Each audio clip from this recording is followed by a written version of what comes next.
Hey everyone, tonight we're diving into a gritty, vivid journey through the life of Catherine the Great, one of history's most audacious rulers. Picture yourself in the icy grandeur of 18th century St. Petersburg, where a young German girl named Sophie steps into a viper's nest of a court, her ambition sharper than the Russian winter. You probably wouldn't survive a single day in her world of intrigue, betrayal, and power grabs. So before you get comfortable, take a moment to like the video and subscribe, but only if you really like what I'm doing here. Drop a comment with your location and local time. It's wild to see who's joining us from across the globe. Now, turn down the lights, maybe turn on the fan for some soft background music, and let's get started tonight. You wake up in the year 1729, blinking against the dim light filtering through a small window in a modest Prussian manor. The air smells of damp wood and faint lavender, the kind of scent that clings to old furniture. Your bare feet hit the cold stone floor, and you wince. Nobody's invented central heating yet, and this place feels like a meat locker.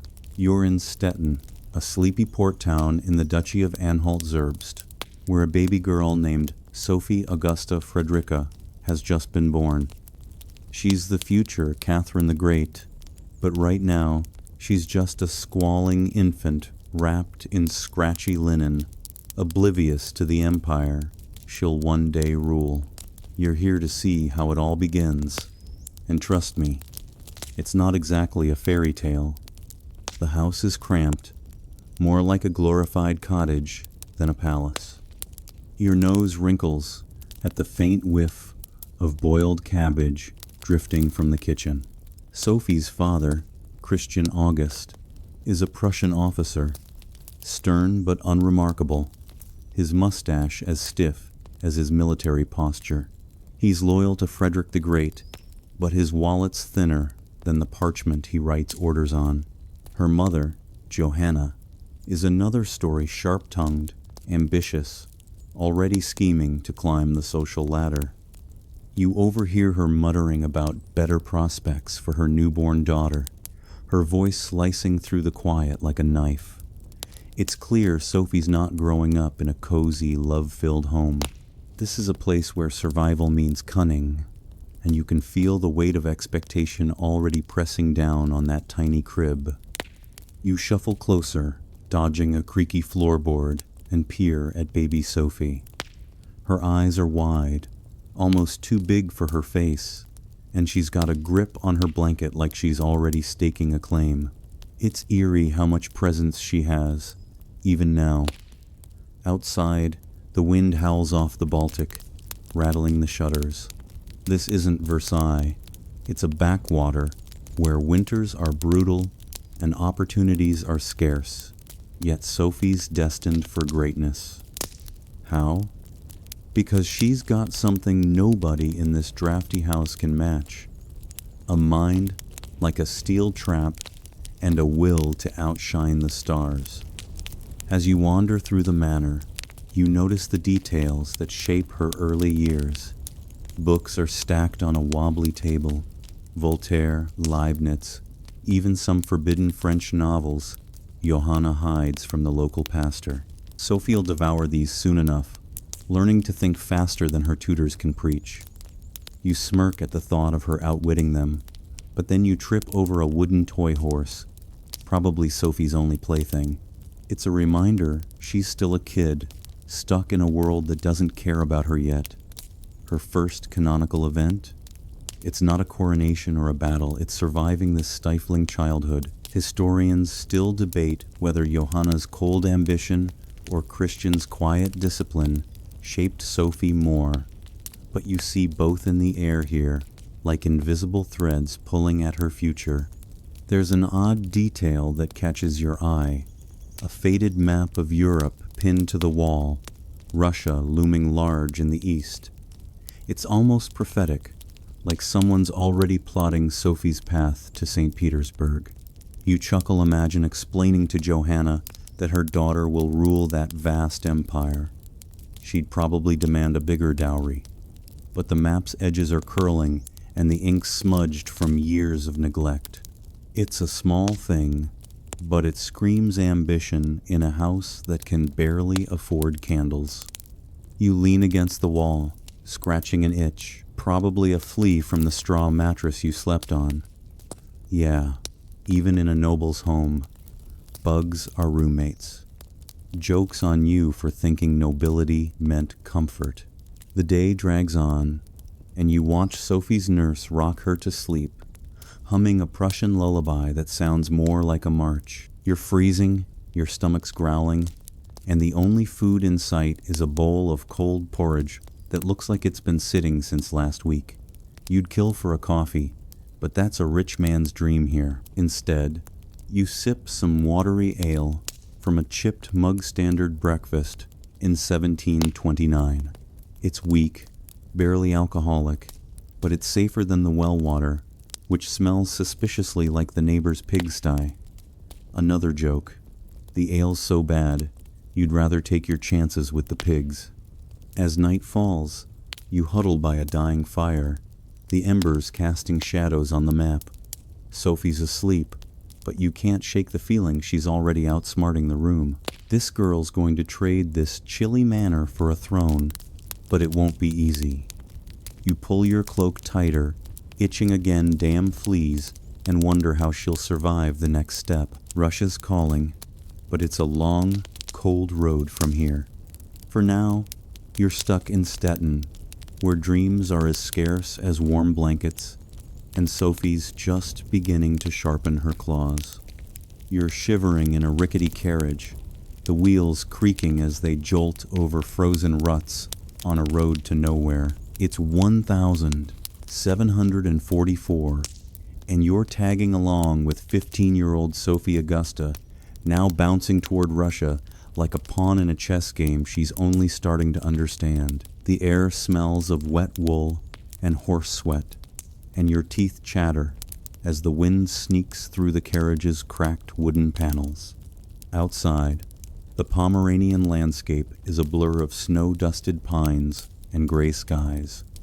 But Sophie's eyes are fixed forward, sharp as a hawk's. She's been summoned by Empress Elizabeth of Russia to marry the heir to the throne, Grand Duke Peter. You're here to see her first step into a world that's as glittering as it is deadly. And trust me, you wouldn't last a day in her shoes. The carriage lurches, and you grab the bench to keep from sliding into Sophie's mother, Johanna, who's muttering about alliances and court etiquette. She's a whirlwind of ambition, her hands fidgeting with a fan that's seen better days. Sophie, though, is quiet, her face pale but composed, clutching a small book of French poetry like it's a lifeline. You notice her thin dress faded silk, barely warm enough for a Prussian spring, let alone a Russian winter. It's a stark reminder she's from a minor noble family, not exactly rolling in gold.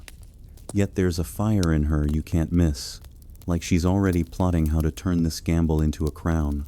You arrive in St. Petersburg, and the city hits you like a slap. Golden spires gleam under a low sun, but the streets are a chaotic mess of mud, shouting vendors, and fur-clad nobles who don't spare you a glance. The Winter Palace looms ahead, its green and white facade, a maze of opulence and menace. You follow Sophie inside, your boots slipping on polished marble. The air smells of wax candles and intrigue, with courtiers whispering behind gloved hands. This is the canonical event of Sophie's life, her arrival at the Russian court, where she's a nobody with everything to prove. Empress Elizabeth, a towering figure in velvet and diamonds, sizes Sophie up like a horse at market. You can feel the weight of her gaze approving, but calculating.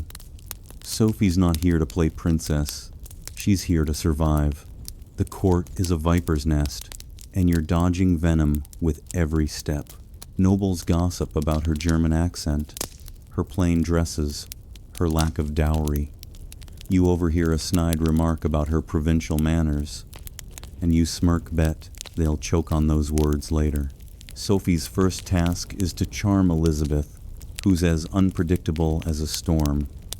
One day she's showering Sophie with furs.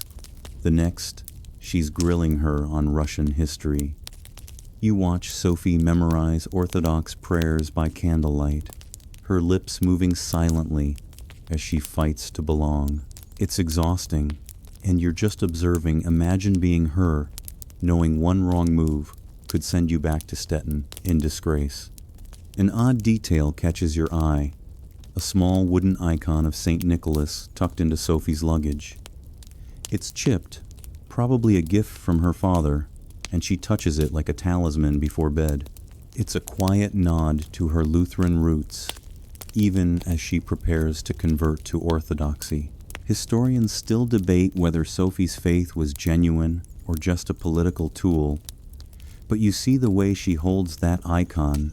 There's something personal there, a flicker of vulnerability in a girl who's otherwise all steel. You scratch your arm, cursing the fleas that followed you from the inn. Jokes on you, even the palace has them, crawling in the velvet curtains. You'd trade your left boot for a hot shower. But that's a fantasy in 1744. The days blur into etiquette lessons, language drills, and endless banquets where you're served watery borscht and sour wine. Sophie's learning fast, mimicking the court's elaborate bows and picking up Russian phrases like a sponge. You're impressed, but also uneasy. Every smile she flashes feels like a calculated risk. Another joke.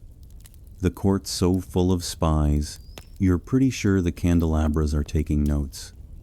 You catch Sophie practicing her curtsy in a mirror, her jaw set like she's going to war. And she is. This isn't just a marriage market, it's a battlefield, and Sophie's already sharpening her weapons.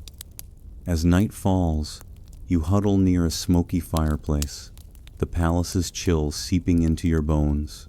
Sophie's asleep, her book open on her chest, but you can't relax. The court's watching her every move, and you're wondering how this teenager's going to outsmart them all.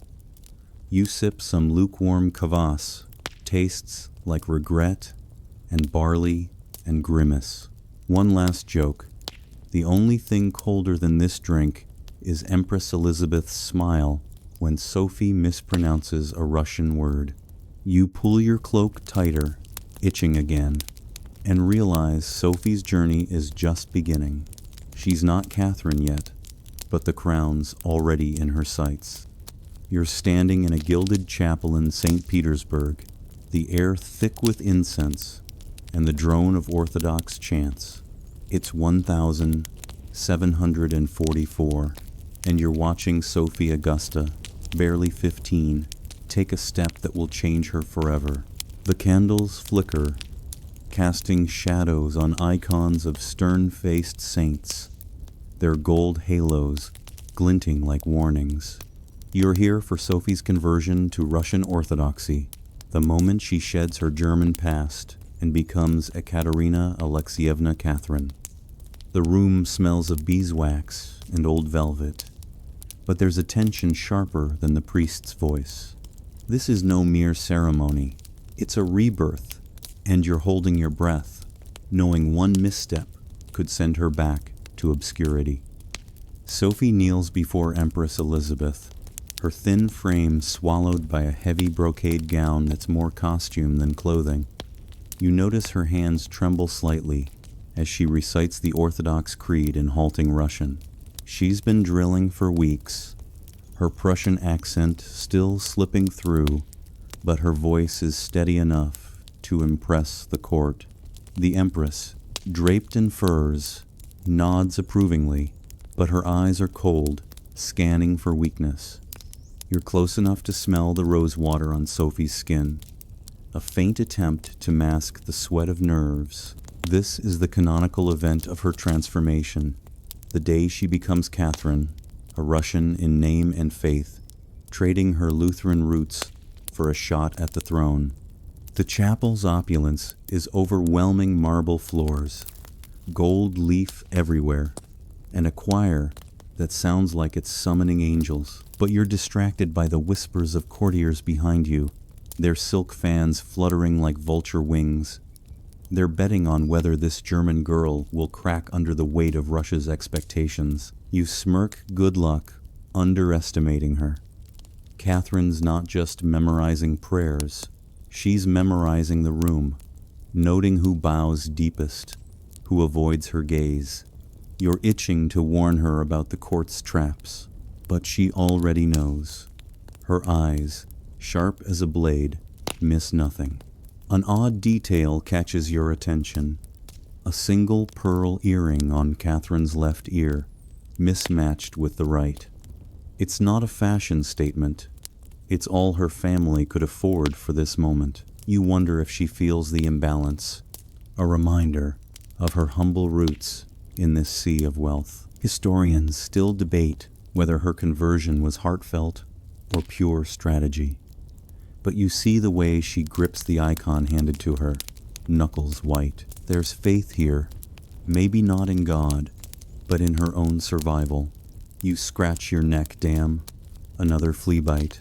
Joke's on you. Even holy places aren't safe from medieval pests. The ceremony drags on, with priests swinging censers and chanting in a language you barely follow. Your stomach grumbles. The only food you've had is a stale rye roll from the inn, so hard it could double as a weapon. You'd kill for a latte, but the closest thing here is a cup of bitter kvass that tastes like fermented regret. Another joke.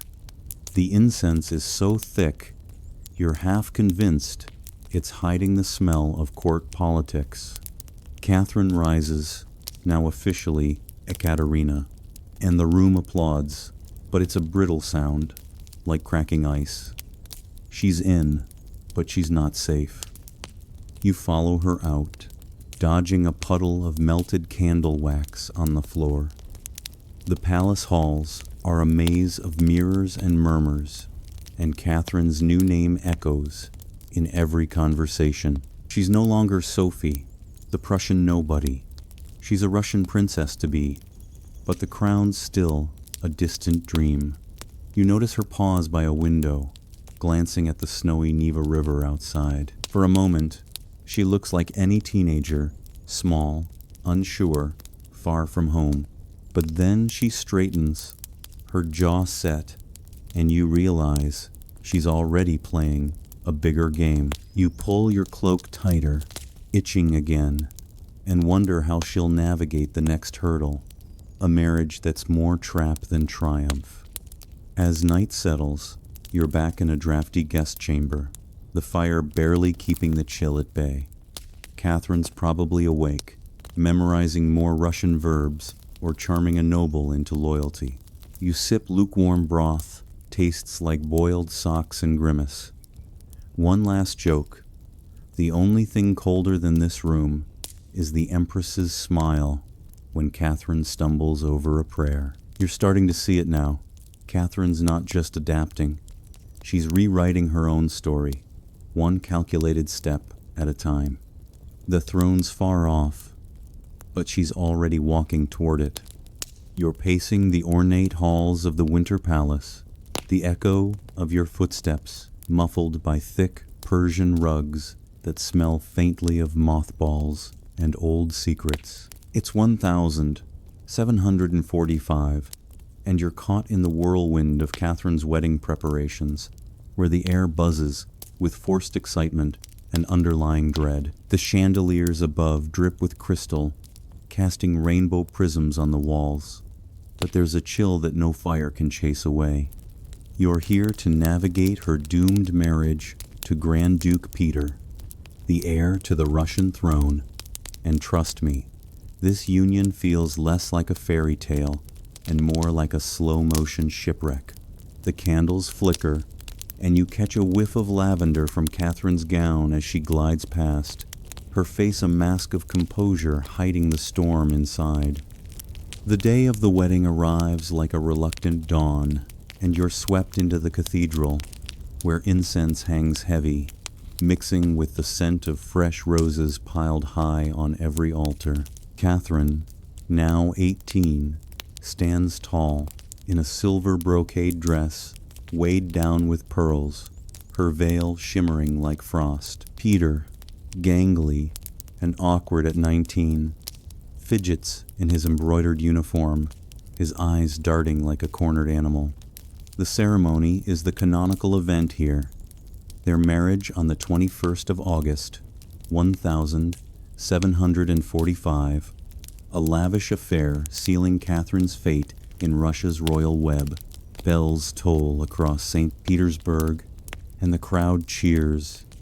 But you feel the hollowness. This isn't love. It's a political knot tied by Empress Elizabeth to secure the dynasty. You follow them to the banquet hall, where tables groan under platters of roasted swan, caviar, and honeyed pastries that stick to your fingers like regret. The air tastes sweet and smoky from the endless toasts with vodka that burns going down. Peter barely glances at Catherine, more interested in chatting with his Prussian aides about military drills. You notice her forcing a smile, her knuckles white around a goblet. It's tense, this loveless match. Peter's immature, obsessed with toy soldiers. He lines up in his chambers like a child playing war. You sneak a peek later that night. His room's a mess of miniature armies, painted lead figures scattered on the floor. It's almost comical, but you're not laughing. This guy's supposed to rule an empire? An odd detail stands out amid the chaos. Peter's pet rat, which he keeps in a tiny cage on his bedside table, feeding it scraps from dinner. He dotes on it like a favored courtier, even court-martialing it once in a mock trial for chewing his uniform. You stare, wondering if this is real life or some bizarre dream. Historians still debate whether the marriage was ever consummated, with some arguing Peter's impotence or disinterest doomed it from the start, while others point to Catherine's later admissions as evidence of a deeper emotional rift. Either way, you're feeling the strain, like walking on eggshells coated in ice. The honeymoon phase? Non-existent. You tag along as they move to the Oranienbaum Palace, a sprawling estate by the Gulf of Finland, where the sea air carries a salty tang that clings to your clothes. Catherine spends her days riding horses through misty forests, the thud of hooves echoing her frustration, while Peter holes up with his toy battles and endless drills. You try to join her on a walk, but she's distant, her mind elsewhere, scribbling letters to friends back home. The palace feels like a gilded cage, with walls painted in pastel blues that do nothing to warm the growing chill between them. You scratch your arm fleas again, probably from the hunting dogs Peter insists on keeping indoors. Joke's on you. Even royal beds come with uninvited guests, and these ones bite harder than court gossip. Nights are the worst. You linger in the shadows as Catherine retires to her chambers alone, the silk sheets cold and unrumpled on Peter's side. He's off playing cards or ranting about Frederick the Great, his idol, while she reads Voltaire by candlelight, the pages rustling like whispers of escape. You can taste the bitterness in the air, like oversteeped tea forgotten on the stove. She confides in her maids about Peter's tantrums, how he once made her stand at attention for hours during one of his military games.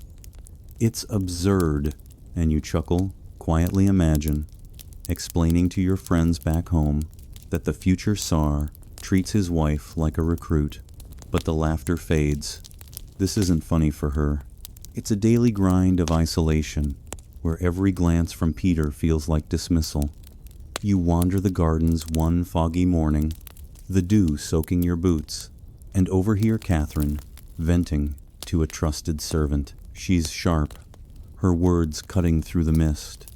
He plays with soldiers, while I dream of empires. It's a glimpse into her ambition, already simmering beneath the surface. Peter, meanwhile, mocks Russian traditions openly, praising Prussia at every turn, alienating the court you've just started to navigate. You dodge a puddle that smells suspiciously like yesterday's rain mixed with stable runoff. Another joke. The palace grounds are so vast, you could get lost for days. But finding harmony in this marriage? That's the real impossible quest.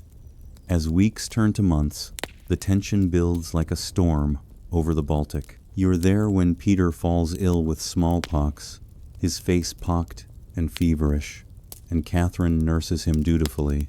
Though her eyes betray exhaustion, she catches it too, mildly. Her skin scarred, but her resolve hardened. You feel the palace's draft seeping through cracks in the walls, mirroring the cracks in their union. Meals are awkward affairs, with silverware clinking too loudly in the silence. You nibble on blini that's gone cold, wishing for something warmer like actual affection. But no, this marriage is a battlefield without swords, where indifference wounds deeper than any blade.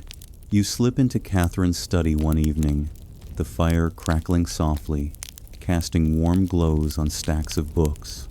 She's writing furiously, her quill scratching paper like it's carving out her future. You realize she's not just enduring, she's adapting, building quiet alliances with guards and nobles who see Peter's flaws. The air smells of ink and determination, a far cry from the stale perfume of court balls. Joke number 3. Peter's so obsessed with his toys, if he were modern, he'd be that guy hoarding action figures in his basement, except his basement is a palace, and the figures are plotting his downfall. The marriage drags on, a loveless tether binding Catherine to a man who's more boy than czar. You're exhausted just watching, your feet aching from pacing these endless corridors. But she's resilient, turning isolation into study, frustration into fuel. You pull a blanket over yourself in a corner alcove, the wool scratchy against your skin, and ponder how she'll break free.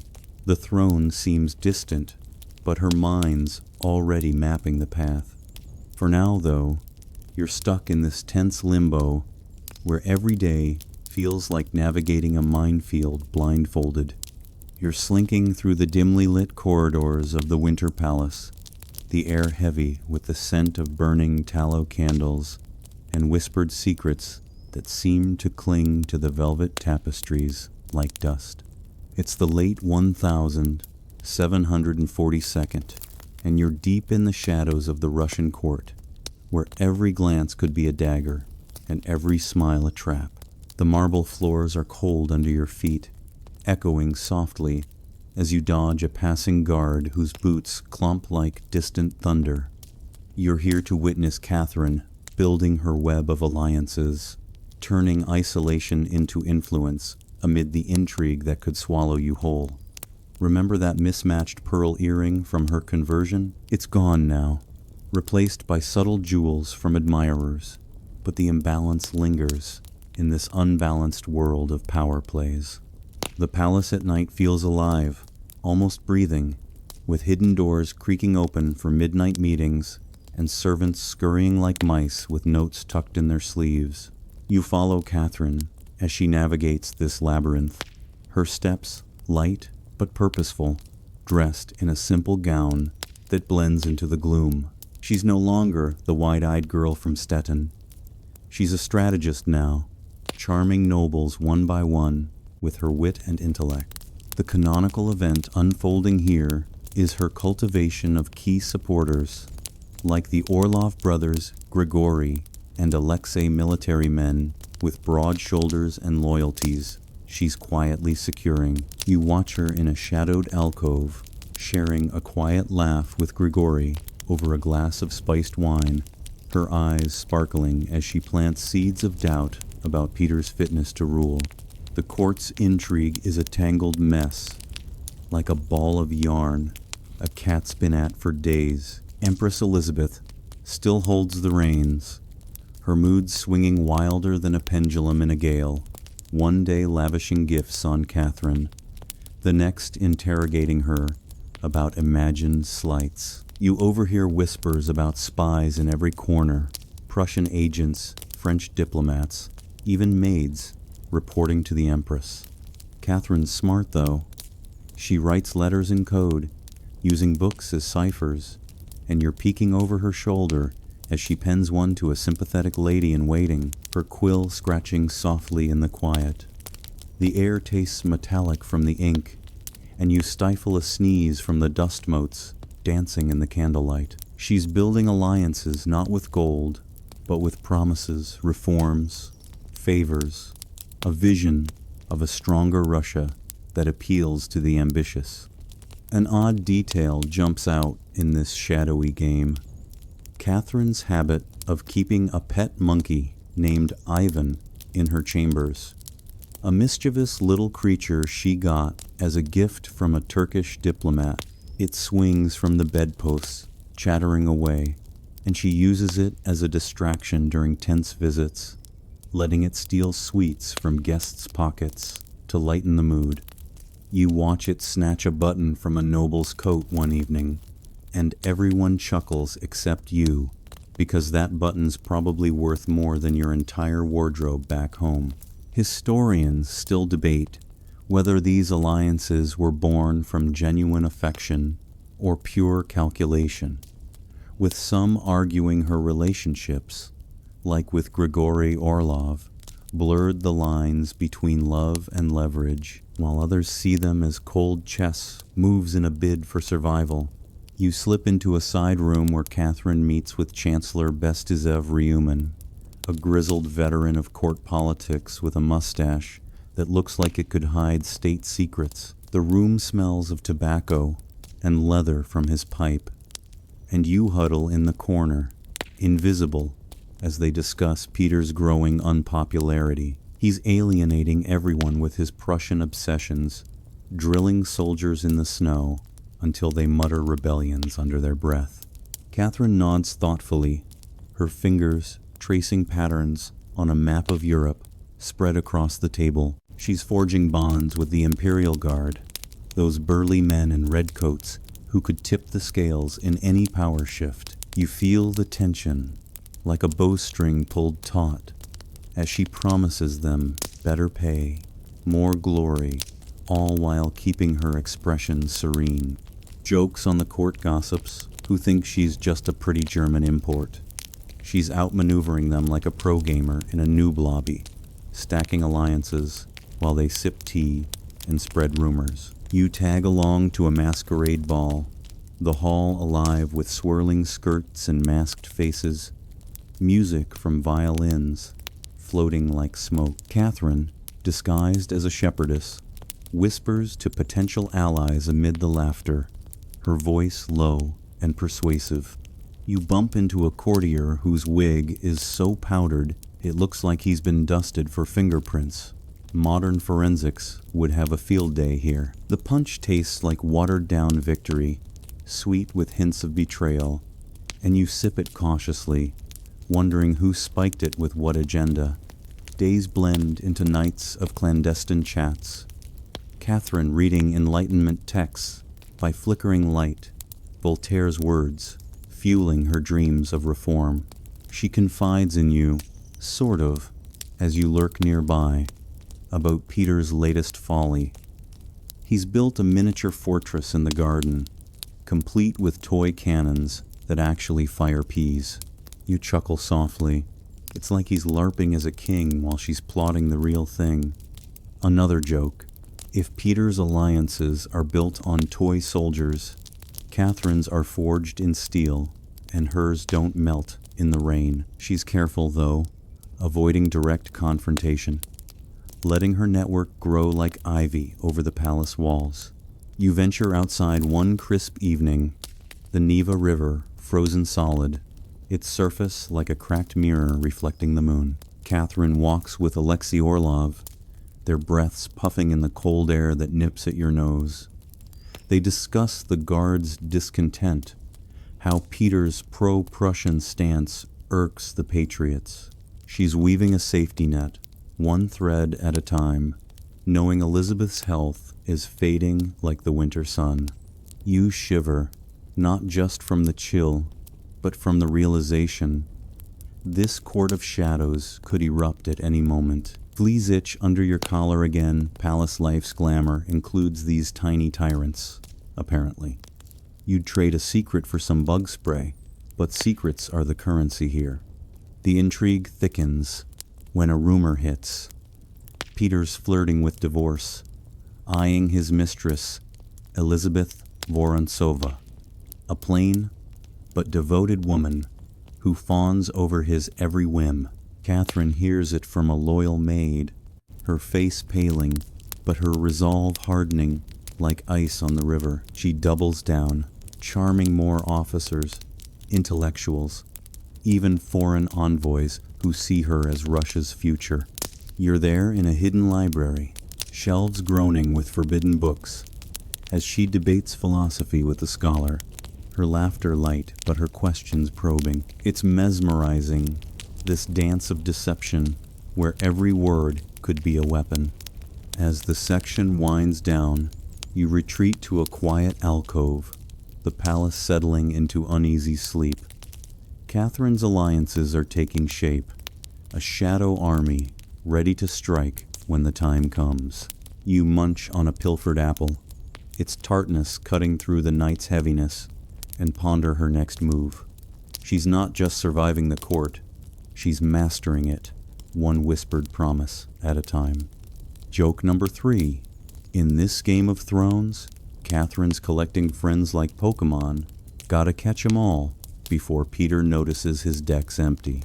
The shadows deepen, and you hunker down, waiting for the dawn that might bring revolution or ruin. You're jolting awake in the pre-dawn haze of the 9th of July, 1762, the air thick with the metallic tang of impending rain and the faint, acrid smoke from distant campfires. Your heart's pounding as you scramble into a borrowed uniform, the coarse wool scratching against your skin like a bad decision you can't take back. You're at the heart of Catherine's bold coup, riding alongside her through the misty streets of St. Petersburg toward the barracks of the Imperial Guard. The cobblestones clatter under the horses' hooves, a rhythmic drumbeat that echoes the tension building in your chest. Remember that mismatched pearl earring from her conversion days? It's long gone now, replaced by the gleam of determination in her eyes as she grips the reins, her face pale but fierce under a man's tricorn hat. This is the moment she's been building toward, the shadows of the court finally giving way to action, and you're right there, feeling the chill wind whip through your cloak like a whisper of fate. The city's still asleep, or pretending to be, as you gallop toward the Izmailovsky regiment's quarters, the spires of the Winter Palace fading behind you like a bad dream. Catherine's been tipped off by her allies, those Orlov brothers you met in the shadows, that Peter's reign is crumbling faster than a stale blini. He's alienated everyone, the church with his Lutheran leanings, the nobles with his pro-Prussian policies, and the army with his endless, pointless drills that make basic training look like a spa day. You can smell the discontent in the air, mixed with the earthy scent of horse sweat and leather saddles. Grigory Orlov rides beside her, his broad frame a reassuring bulk, whispering final plans as the first light creeps over the horizon. This is the canonical event, Catherine's bloodless coup of 1762, where she seizes the throne without a single shot, fired in anger, turning whispers into revolution overnight. You arrive at the barracks, the wooden gates creaking open like they've been waiting for this. The guardsmen, bleary-eyed from last night's vodka, snap to attention when they see her. Catherine dismounts with a grace that belies the chaos, her voice steady as she addresses them in perfect Russian, promising better pay, respect, and a Russia free from Peter's follies. You're standing amid the ranks, the smell of unwashed uniforms and gun oil thick around you, watching jaws drop as she swears loyalty to the Orthodox faith and the Empire. It's electric, this shift. 1 minute they're grumbling soldiers, the next they're cheering, hoisting her onto a shield like some ancient warrior queen. You chuckle inwardly.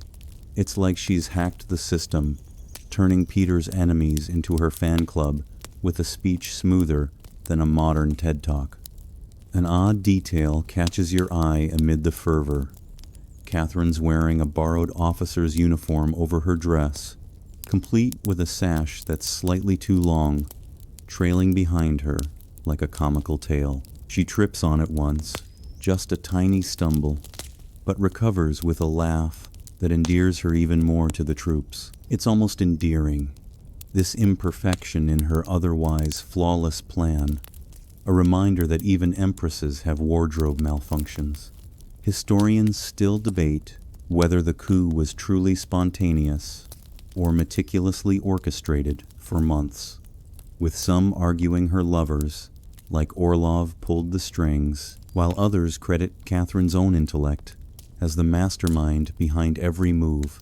You're swept up in the momentum now, mounting a horse that's more spirited than you'd like, its flanks heaving as the group swells with more regiments joining the fold. The Preobrazhensky and Semenovsky guards fall in line next, their bayonets glinting in the rising sun like a forest of steel teeth. Catherine leads the procession back toward the city, a growing army at her back, the air buzzing with shouts of, "Long live Empress Catherine." You feel the ground tremble under the march, dust kicking up in clouds that taste gritty on your tongue. Peter's off at his summer palace in Peterhof, oblivious, probably still playing with those toy soldiers you remember from your doomed marriage days. Joke's on him. While he's lining up miniatures, Catherine's rallying the real deal, turning his toy empire into her very real one. The streets come alive as word spreads, curious citizens peeking from windows, some joining the throng with makeshift banners. You dodge a low-hanging branch as the column snakes through the outskirts, the scent of fresh-baked bread wafting from a nearby bakery, a stark contrast to the revolutionary fever. Catherine pauses at the Kazan Cathedral, kneeling before the icon of Our Lady of Kazan, the incense curling around her like a blessing. The priests, who despised Peter's reforms, proclaim her the rightful ruler, and the crowd erupts again. It's masterful, this blend of piety and politics, and you're grinning despite the dust in your eyes. Another joke.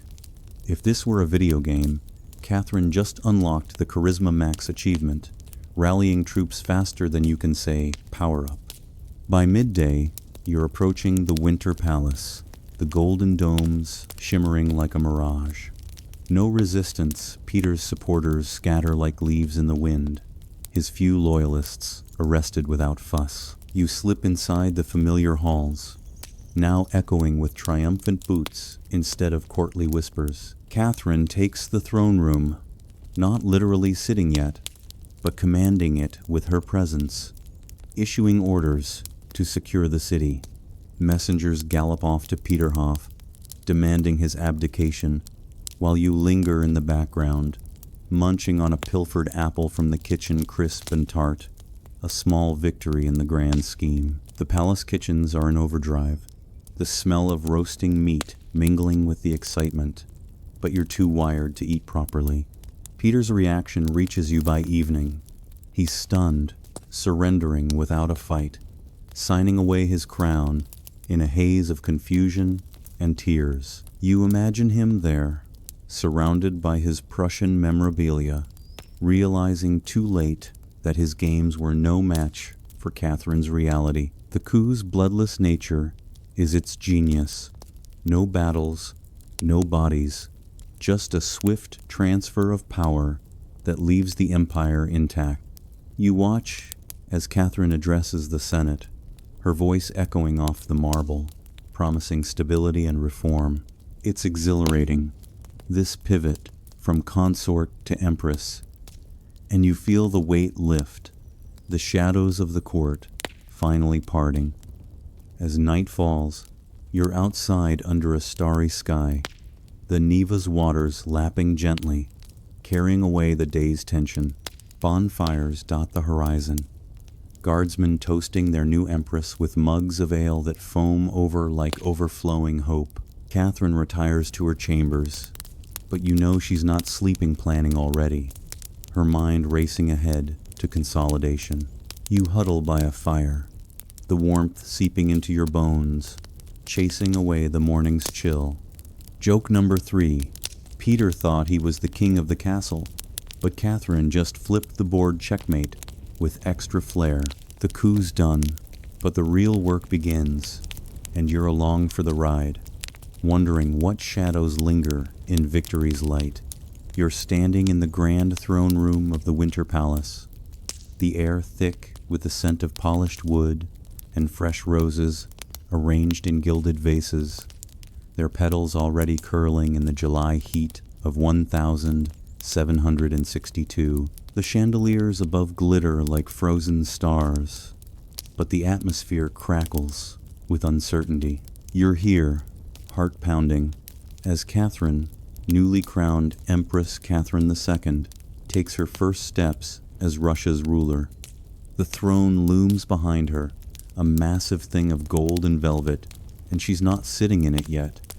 Instead, she's pacing, issuing orders with a voice that cuts through the room like a saber. You can taste the dust kicked up by scurrying aides, and your borrowed cloak itches, probably those damn fleas again, hitching a ride from the barracks. This is her moment, the canonical event of her ascension, but the crown's weight is already pressing down, and you're right there, feeling the empire's pulse race. Catherine's coup was flawless, but now the real challenge begins. Holding power in a court that's more snake pit than palace. You watch her address the Senate, her green eyes scanning the room for loyalty or betrayal. Nobles in stiff brocade bow low, their faces a mix of awe and calculation. Nobody expected a German-born woman to pull this off. The air smells faintly of ink and wax as she signs decrees, securing the loyalty of the Imperial Guard with promises of gold and glory. You're close enough to hear her whisper to Grigory Orlov, her lover and co-conspirator, about reinforcing the city's defenses. Peter's abdication papers lie on a table, crumpled like a discarded script, but rumors swirl that he's dead officially from hemorrhoidal colic. But you catch the knowing glances. Nobody's buying that story. The room buzzes with tension, like static before a storm. You dodge a servant carrying a tray of crystal goblets filled with ruby red wine, the kind that stains lips and secrets alike. Catherine's first act as Empress is to stabilize the empire, recalling troops from Peter's disastrous Prussian campaigns. You overhear a grizzled general grumble about her audacity, but he salutes anyway, her charms already working its magic. The canonical event here is her coronation, set for September 1762 Moscow. But you're seeing the groundwork now. A woman not born to rule, rewriting the rules to keep her throne. She moves with purpose, her silk gown rustling like whispers of reform. But you know the nobility's watching, waiting for her to stumble. An odd detail catches your eye, a small, cracked porcelain teacup on a side table, out of place amid the opulence.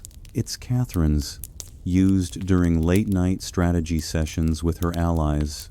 Stained with tea leaves, she reads like omens. It's a quirky habit for an empress, but it grounds her, a nod to her frugal Prussian roots. Historians still debate whether her early reign was driven by idealism or pragmatism. Did she truly believe in Enlightenment reforms, or was she just playing the crowd to secure her grip? You see both in her now, the dreamer who reads Voltaire and the realist who knows one wrong move could spark rebellion. You slip into a side chamber where Catherine meets with Chancellor Vorontsov, the air heavy with tobacco smoke and ambition. He's wary, loyal to the old order, but she disarms him with a smile and a promise of trade reforms. You're impressed, but uneasy. Every word's a chess move, and the board's littered with traps. The empire's vast, stretching from Baltic shores to Siberian wastes, and you feel its weight in the maps spread across the table, their edges curling like her plans.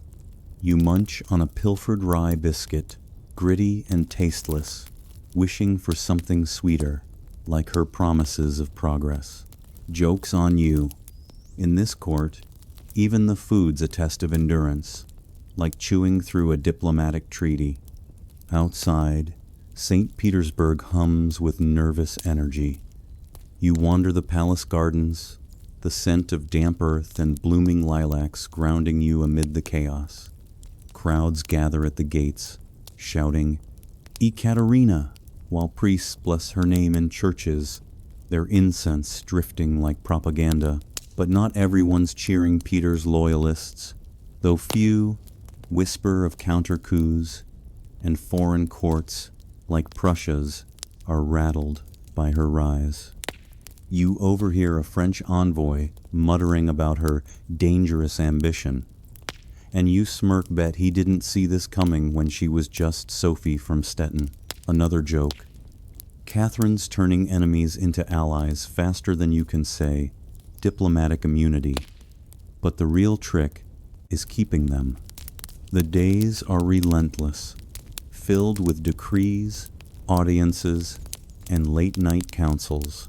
You tag along as Catherine inspects the Navy docks, her boots sinking into muddy banks of the Neva River, the air sharp with salt and tar. She questions admirals like a general, her knowledge surprising even the saltiest of them. You're there when she pardons minor nobles who backed Peter, a calculated mercy that wins her grudging respect. It's exhausting, this dance of power, and you're just watching. Imagine being her, balancing a crown on a head that's already itching from a too-tight wig. Fleas again, crawling under your collar, like tiny courtiers with bad intentions. By night, the palace settles into an uneasy quiet, the only sound the scratch of quills as Catherine drafts letters to Voltaire. Her words, half flirtation, half philosophy. You linger in a hallway, the flicker of oil lamps casting your shadow like a spy's. She's consolidating power, but the ground feels shaky, like walking on thin ice over the Neva. You sip lukewarm kvass from a chipped mug, tastes like fermented hope gone flat, and ponder her next move. She's Empress now, but the throne's a lonely seat, surrounded by wolves in silk. Joke number 3. Catherine's got more enemies than a medieval peasant has fleas, but she's swatting them down with a smile sharper than a Cossack's blade. You huddle by a dying fire in a guest chamber, the logs popping like the court's rumors. Catherine's reign is just beginning, but the weight of it nobles, wars, reforms looms like the palace itself, grand but cold. You pull your cloak tighter, scratching yet another bite, and wonder how she'll keep this empire from cracking. She's not just ruling, she's reshaping Russia's soul, one decree at a time. But the shadows are still there, waiting for her to falter. You're seated in a velvet-lined study in the Winter Palace, the air rich with the scent of old books and burning beeswax candles that cast a warm glow on gilded walls. It's 1763, and you're watching Empress Catherine II, now firmly on the throne, weave her dreams of an enlightened Russia. The quill in her hand scratches furiously across parchment, drafting ideas that smell of ink and ambition. Outside, St. Petersburg hums under a blanket of snow, the Neva River frozen like a mirror, reflecting her grand plans. You're here to witness her push for reform, inspired by the Enlightenment thinkers she adores. But the weight of Russia's feudal reality presses down like the heavy furs draped over her shoulders. Your cloak itches those fleas from the barracks, are still loyal companions, and you shift uncomfortably, feeling the tension between her ideals and the Empire's stubborn traditions. Catherine's desk is a battlefield of papers, translations of Voltaire, notes on Montesquieu, and her own manifesto, the Nakaz, a legal code she's crafting to modernize Russia. You lean closer, catching the faint whiff of her rosewater perfume as she underlines a passage about justice for all. This is the canonical event of her early reign, the Legislative Commission of 1767, where she'll summon representatives from across the empire to debate her reforms.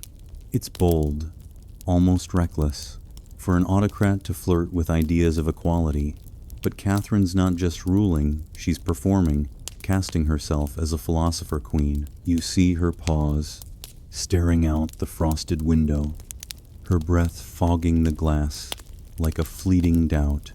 The palace is quieter now, the coup's chaos fading into routine, but the court still buzzes with skepticism. You follow Catherine to a salon where nobles sip spiced wine, their powdered wigs bobbing as they murmur about her foreign ideas.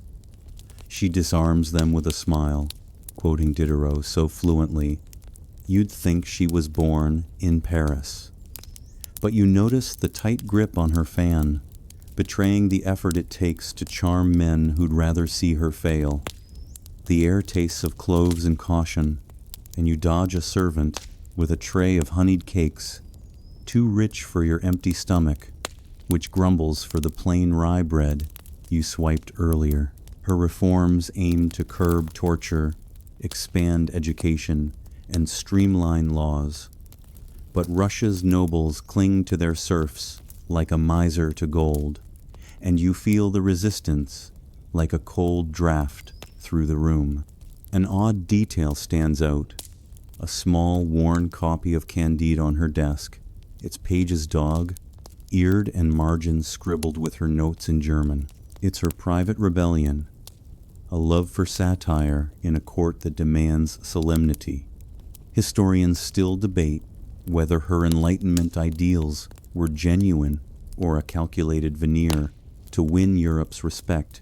Did she dream of freeing serfs, or was she just polishing Russia's image? You see both in her eyes, the spark of a visionary and the steel of a survivor who knows ideals don't feed armies. You scratch your arm, damn fleas, probably from that moth-eaten tapestry you leaned against. Joke's on you. Even enlightened courts come with medieval pests, nibbling away at your patience. You trail Catherine to a meeting with her advisors, the room heavy with tobacco smoke and the creak of leather chairs. She proposes secular schools for girls, a radical idea that makes the old chancellor choke on his wine. You smirk as she smoothly shifts to trade reforms, winning him back with promises of profit. It's a tightrope act, balancing progress with power, and you're dizzy just watching.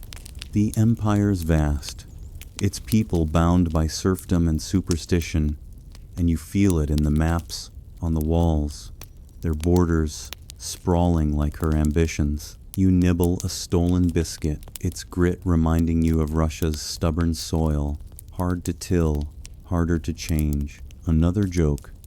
Catherine's trying to plant Enlightenment seeds in a field of feudal rocks, and the nobles are ready to plow her under. Days pass in a blur of debates and decrees. You wander the palace library, its shelves groaning with forbidden texts. Catherine smuggles in, the air smelling of dust and defiance. She reads late into the night, her candle burning low, crafting policies that sound noble but bend to reality. You're there, when she abolishes some forms of judicial torture, a small victory that feels huge until you hear serfs are still flogged in the provinces. It's frustrating, like watching a painter sketch a masterpiece only to have the canvas tear. You sip lukewarm kvass from a chipped cup, tastes like ambition gone sour, and wonder how she keeps going. Her nakaz will be read across Europe, praised by Voltaire himself. But you know it's a performance as much as a plan. Outside, the city sparkles under snow, but the mood's uneasy.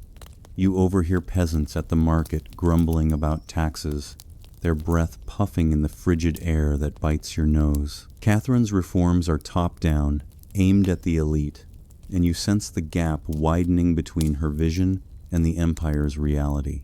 You dodge a cart of frozen fish, their glassy eyes staring like the court's spies, and chuckle softly joke number 3. Catherine's enlightenment is like serving caviar to serfs. They'd rather have bread, but she's betting on their hunger for ideas. She's walking a dangerous line, and you're along for the wobbly ride. One evening, you slip into a quiet gallery where Catherine stands before a portrait of Peter the Great, her predecessor and idol. The canvas smells of oil paint, and her expression is unreadable, part awe, part challenge. She's not just reforming laws, she's trying to outshine a legend, to make Russia modern without breaking it. You feel the weight of her solitude, the throne a lonely perch in this vast palace. Your boots squeak on the polished floor, and you freeze. But she doesn't turn. She's lost in thought, planning moves you can't yet see. As night deepens, you huddle by a fireplace, the logs crackling like the court's rumors. Catherine's enlightened ambitions are taking shape, but they're fragile, like snowflakes on a warm palm. You pull your cloak tighter, scratching another flea bite, and ponder her next step. She's not just an empress, she's a gambler, betting on ideas in a land that loves tradition. The fire dies down, leaving you in the cold, wondering if her light will burn bright enough to change an empire. You're seated in a velvet-lined study in the Winter Palace, the air rich with the scent of old books and burning beeswax candles that cast a warm glow on gilded walls. It's 1763, and you're watching Empress Catherine II, now firmly on the throne, weave her dreams of an enlightened Russia. The quill in her hand scratches furiously across parchment, drafting ideas that smell of ink and ambition. Outside, St. Petersburg hums under a blanket of snow, the Neva River frozen like a mirror reflecting her grand plans. You're here to witness her push for reform, inspired by the Enlightenment thinkers she adores, but the weight of Russia's feudal reality presses down like the heavy furs draped over her shoulders. Your cloak itches those fleas from the barracks are still loyal companions, and you shift uncomfortably, feeling the tension between her ideals and the empire's stubborn traditions. Catherine's desk is a battlefield of papers, translations of Voltaire, notes on Montesquieu, and her own manifesto, the nakaz, a legal code she's crafting to modernize Russia. You lean closer, catching the faint whiff of her rosewater perfume as she underlines a passage about justice for all. This is the canonical event of her early reign, the Legislative Commission of 1767, where she'll summon representatives from across the empire to debate her reforms. It's bold, almost reckless, for an autocrat to flirt with ideas of equality. But Catherine's not just ruling, she's performing, casting herself as a philosopher queen. You see her pause, staring out the frosted window, her breath fogging the glass like a fleeting doubt. The palace is quieter now, the coup's chaos fading into routine, but the court still buzzes with skepticism. You follow Catherine to a salon where nobles sip spiced wine, their powdered wigs bobbing as they murmur about her foreign ideas. She disarms them with a smile, quoting Diderot so fluently you'd think she was born in Paris. But you notice the tight grip on her fan, betraying the effort it takes to charm men who'd rather see her fail. The air tastes of cloves and caution, and you dodge a servant with a tray of honeyed cakes, too rich for your empty stomach, which grumbles for the plain rye bread you swiped earlier. Her reforms aim to curb torture, expand education, and streamline laws. But Russia's nobles cling to their serfs like a miser to gold, and you feel the resistance like a cold draft through the room. An odd detail stands out. A small worn copy of Candide on her desk. Its pages dog-eared and margins scribbled with her notes in German. It's her private rebellion, a love for satire in a court that demands solemnity. Historians still debate whether her Enlightenment ideals were genuine or a calculated veneer to win Europe's respect. Did she dream of freeing serfs, or was she just polishing Russia's image? You see both in her eyes, the spark of a visionary and the steel of a survivor who knows ideals don't feed armies. You scratch your arm, damn fleas, probably from that moth-eaten tapestry you leaned against. Joke's on you. Even enlightened courts come with medieval pests, nibbling away at your patience. You trail Catherine to a meeting with her advisors, the room heavy with tobacco smoke and the creak of leather chairs. She proposes secular schools for girls, a radical idea that makes the old chancellor choke on his wine. You smirk as she smoothly shifts to trade reforms, winning him back with promises of profit. It's a tightrope act, balancing progress with power, and you're dizzy just watching. The empire's vast, its people bound by serfdom and superstition, and you feel it in the maps on the walls, their borders sprawling like her ambitions. You nibble a stolen biscuit, its grit reminding you of Russia's stubborn soil, hard to till, harder to change. Another joke. Catherine's trying to plant Enlightenment seeds in a field of feudal rocks, and the nobles are ready to plow her under. Days pass in a blur of debates and decrees. You wander the palace library, its shelves groaning with forbidden texts Catherine smuggles in, the air smelling of dust and defiance. She reads late into the night, her candle burning low, crafting policies that sound noble but bend to reality. You're there when she abolishes some forms of judicial torture, a small victory that feels huge until you hear serfs are still flogged in the provinces. It's frustrating, like watching a painter sketch a masterpiece only to have the canvas tear. You sip lukewarm Cass from a chipped cup, tastes like ambition gone sour, and wonder how she keeps going. Her nakaz will be read across Europe, praised by Voltaire himself. But you know it's a performance as much as a plan. Outside, the city sparkles under snow, but the mood's uneasy. You overhear peasants at the market grumbling about taxes, their breath puffing in the frigid air that bites your nose. Catherine's reforms are top-down, aimed at the elite, and you sense the gap widening between her vision and the empire's reality. You dodge a cart of frozen fish, their glassy eyes staring like the court's spies, and chuckle softly, joke number 3. Catherine's enlightenment is like serving caviar to serfs. They'd rather have bread, but she's betting on their hunger for ideas. She's walking a dangerous line, and you're along for the wobbly ride. One evening, you slip into a quiet gallery where Catherine stands before a portrait of Peter the Great, her predecessor and idol. The canvas smells of oil paint, and her expression is unreadable, part awe, part challenge.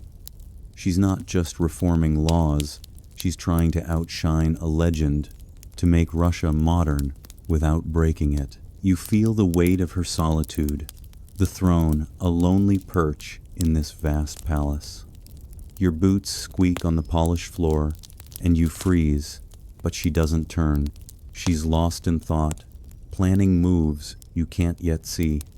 As night deepens, you huddle by a fireplace, the logs crackling like the court's rumors. Catherine's enlightened ambitions are taking shape, but they're fragile, like snowflakes on a warm palm.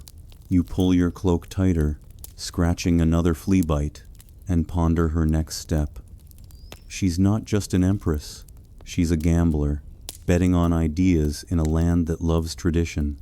The fire dies down, leaving you in the cold, wondering if her light will burn bright enough to change an empire. You're trudging through a muddy field on the outskirts of St. Petersburg, the air sharp with the scent of gunpowder and damp earth, the distant boom of cannons rattling your bones. It's the late 1762nd, and you're caught in the chaos of Catherine's first Russo-Turkish War, a clash that's redrawing Russia's borders with blood and ambition. Your boots sink into the muck, and you curse the fleas still hitching a ride from the Winter Palace. Those little bastards are tougher than the Ottoman cavalry. The horizon glows with campfires, and you're here to see Catherine's empire expand, her generals carving out glory while she directs from the throne. Remember that cracked teacup from her study? It's back in the palace. But out here, her vision feels just as fragile, teetering between triumph and disaster. The war, sparked in 1768, is a beast of a campaign, pitting Russia against the Ottoman Empire for control of the Black Sea and beyond. You're shadowing General Alexander Suvorov, a wiry man with a hawk's gaze, as he drills troops in a clearing, their bayonets flashing like teeth in the dawn light. The canonical event here is the Battle of Chesma in 1770, where Russia's navy, under Catherine's orders, obliterates the Ottoman fleet in a fiery inferno off the Turkish coast. You're not there yet, but you feel the momentum building, the air thick with sweat and anticipation as soldiers load muskets and whisper prayers. Catherine's not on the battlefield, she's in St. Petersburg, poring over maps, but her presence is everywhere, her decrees fueling the war machine like coal in a furnace. You stumble into a makeshift command tent, the canvas flapping in the wind, smelling of mildew and spilled vodka. Officers argue over strategy, their voices rising over the clink of tin mugs. Catherine's pushing for warm water ports, a dream Peter the Great never realized, and you can taste her ambition in the smoky air, like a spice too strong for the stew. She's not just fighting for land, she's fighting for Russia's place in Europe, to prove her empire's no backwater. You overhear a courier report victories in Crimea, and the men cheer, but you notice the exhaustion in their eyes. War's a hungry beast, and it's eating through men and money fast. You dodge a puddle of questionable origin, probably not just rain, and wince at the stench. An odd detail catches your eye. A soldier's lucky charm, a small brass icon of St. George, dangling from his belt, polished to a shine despite the mud caking everything else. It's a reminder of the orthodox fervor Catherine's stoking, casting herself as the protector of Christians under Ottoman rule. Historians still debate whether her wars were driven by piety or power. Did she care about liberating Orthodox souls? Or was it all about empire? You see both in the soldiers' faces, faith in their cause, but loyalty to her coin. You scratch your neck-damn fleas, thriving even in this war-torn mess. Joke's on you. Out here, the bugs are winning their own campaign, and you're their favorite battlefield. You march with the troops toward the Black Sea, the ground turning to sludge under a gray sky that spits rain like insults. The soldiers talk of Catherine as Matushka, little mother, their devotion bordering on worship. She's sent them extra rations, salted fish, and rye bread that's only slightly moldy, and you nab a piece, chewing through the grit. It's better than the camp's watery gruel, which tastes like despair, boiled with regret. The war's turning in Russia's favor, with victories piling up like stacked firewood. You hear of the Treaty of Kuchuk-Kainarka in 1774, still years away, which will seal Russia's grip on Crimea and open trade routes. It's a masterstroke, but you feel the cost in the weary faces around you, men who will never see those ports. One evening, you're huddled by a campfire, the smoke stinging your eyes as a soldier recounts. Chesma's flames, ships burning so bright the sea looked like a sunrise. You imagine Catherine reading the dispatch, her quill pausing as she savors the victory. She's not just conquering land, she's rewriting Russia's story, making it a power Europe can't ignore. You smirk, thinking of Peter's toy soldiers back in the palace. Catherine's playing with real ones, and she's winning. Another joke. The Ottomans thought they'd crush her navy, but she turned their fleet into a barbecue, extra crispy. The fire crackles, spitting embers like her ambition, and you feel the ground shift. Russia's growing, but so are the stakes. Back in the capital, you slip into a war council, the room heavy with tobacco and tension. Catherine's maps are spread wide, her fingers tracing new borders as she debates with Admiral Orlov, Grigory's brother, who led Chesma's charge. The air smells of wax and leather, and you're struck by her command, her voice steady despite the nobles grumbling about costs. She's juggling war and reform, sending funds to schools while cannons roar. You sip stolen wine sour, but better than camp gruel, and feel the empire's pulse quicken. The nobles want peace, but Catherine wants power, and you're betting on her. As night falls, you're back in the field, the stars sharp above the steppe. The soldiers sing a low hymn, their voices blending with the wind's howl. You pull your cloak tighter, scratching another flea bite, and ponder the cost of her conquests. Crimea's hers, but the empire's stretched thin, and whispers of unrest linger like smoke. Joke number 3. Catherine's collecting ports like you're collecting flea bites too many, and it's starting to itch. She's won this round, but the war's taught her something. Power isn't just taken, it's held, and that's a battle she'll fight for decades. You're lounging in a candlelit corner of the winter palace, the air heavy with the scent of ambergris perfume, and whispered gossip that swirls like smoke from the ornate candelabras. It's the 1772nd, and you're deep in the scandal-soaked world of Catherine's private life, where love and politics tangle like ivy on a trellis. The walls gleam with gold leaf, but the real shine comes from the stories buzzing through the court tales of her lovers, each more dashing than the last, parading through her chambers like actors in a play she directs. Your cloak itches, those persistent fleas from the war camps still tagging along, and you shift uncomfortably, trying to focus on the drama unfolding before you. Remember that pet monkey Ivan from her early court days? He's still around, chattering in a gilded cage, a fitting mascot for the chaos of her romantic entanglements. The court's alive with murmurs about Catherine's latest lover, Grigory Potemkin, a towering figure with a scarred face and a mind as sharp as hers. You're here for the canonical event of their relationship's peak around 1774, when their partnership becomes not just romantic, but political, reshaping Russia's future. You slip into a private salon, the air thick with the scent of spiced wine and burning logs, where Catherine and Potemkin share a quiet moment. He's sprawled across a velvet settee, his laugh booming as she teases him about his latest military report. Their chemistry crackles, but it's more than passion you see them plotting.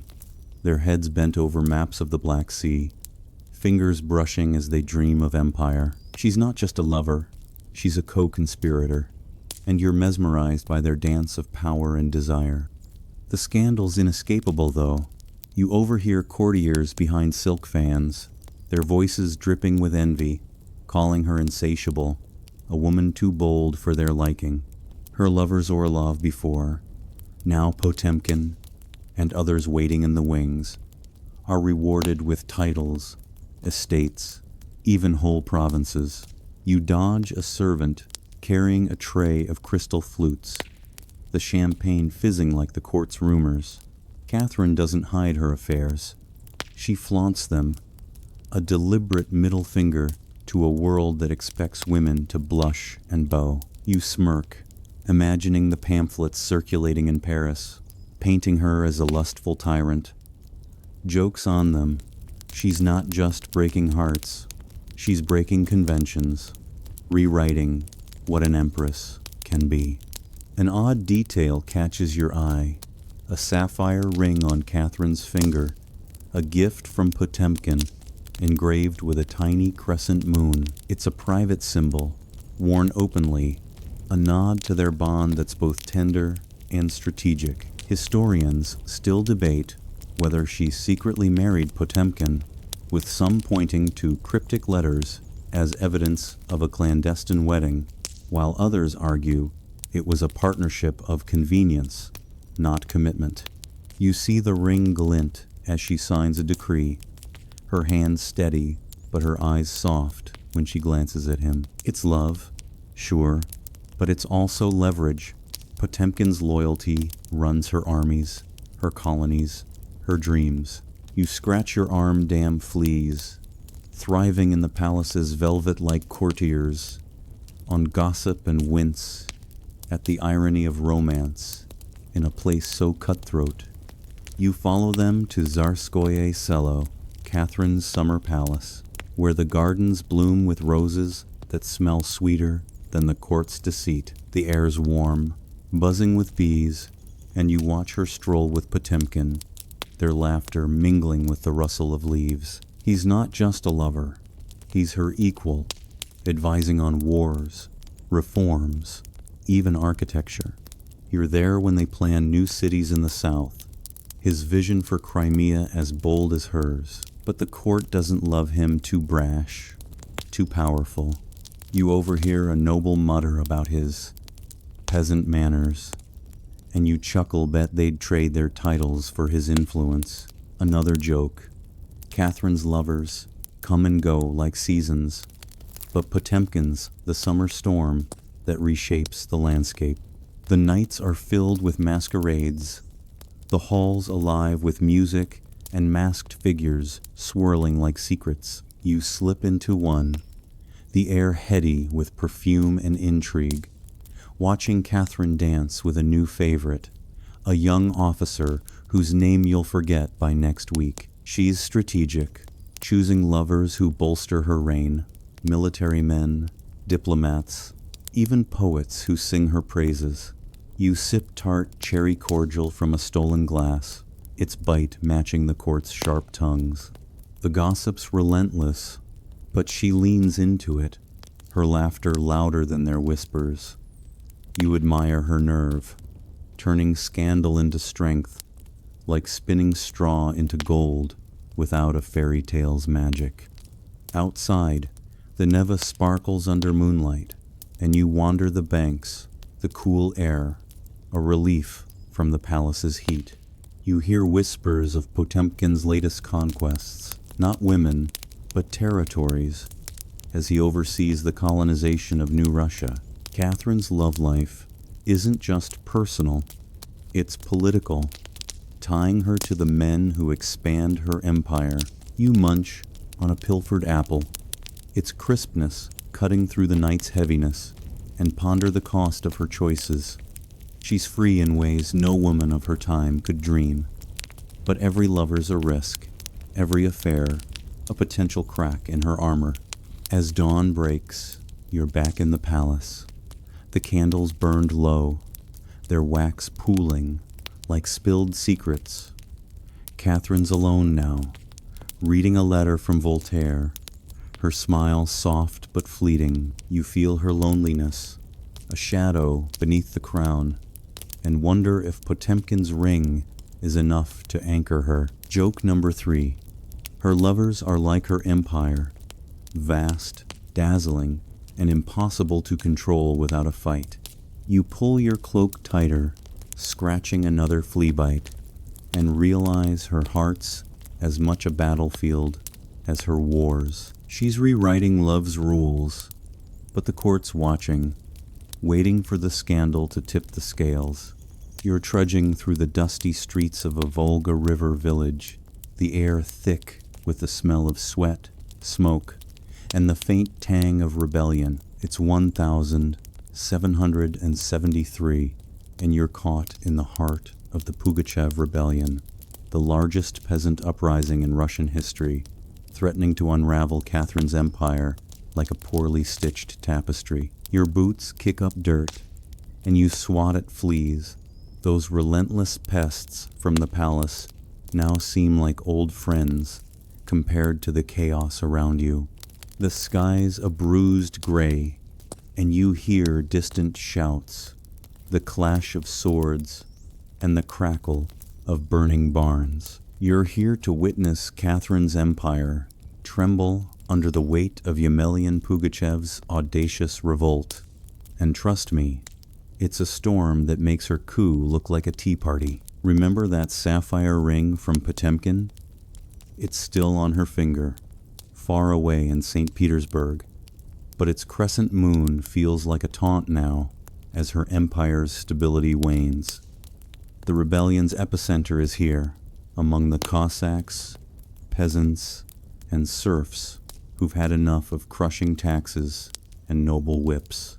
You're shadowing Pugachev, a bearded Cossack with a firebrand's voice who claims to be Peter III, Catherine's dead husband, miraculously alive to reclaim his throne.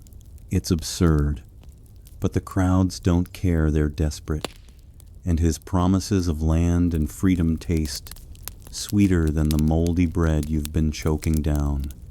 The canonical event is the rebellion's peak in 1773 to 74, when Pugachev's ragtag army captures towns, burns fortresses, and slaughters nobles, sending shockwaves to the capital. You're in Orenburg now, a besieged city where the air smells of gunpowder and fear, watching rebels wave banners stitched with crude crowns.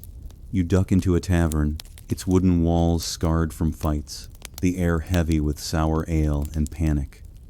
Pugachev's men are rowdy, toasting their Tsar while sharpening scythes into weapons. You overhear a peasant woman, her hands calloused from fieldwork, whisper about Pugachev's promise to end serfdom. Her eyes glow with hope, but you know Catherine's not about to let her empire crack. Back in the palace, she's rallying troops, her quill flying as fast as her general's horses. You feel the ground shake as cannons fire outside, the sound rattling your teeth like a bad dentist visit. You nab a chunk of rye bread from a table stale, but better than the gruel back at camp, and chew through the grit, tasting the desperation of a people pushed too far. An odd detail catches your eye. Pugachev's makeshift throne, a barrel draped with a tattered red cloak, set up in the town square. He sits on it like a king, handing out decrees on scraps of birch bark, promising land to anyone who joins him. It's almost comical, this peasant playing emperor, but the crowd eats it up, their cheers drowning out the distant screams.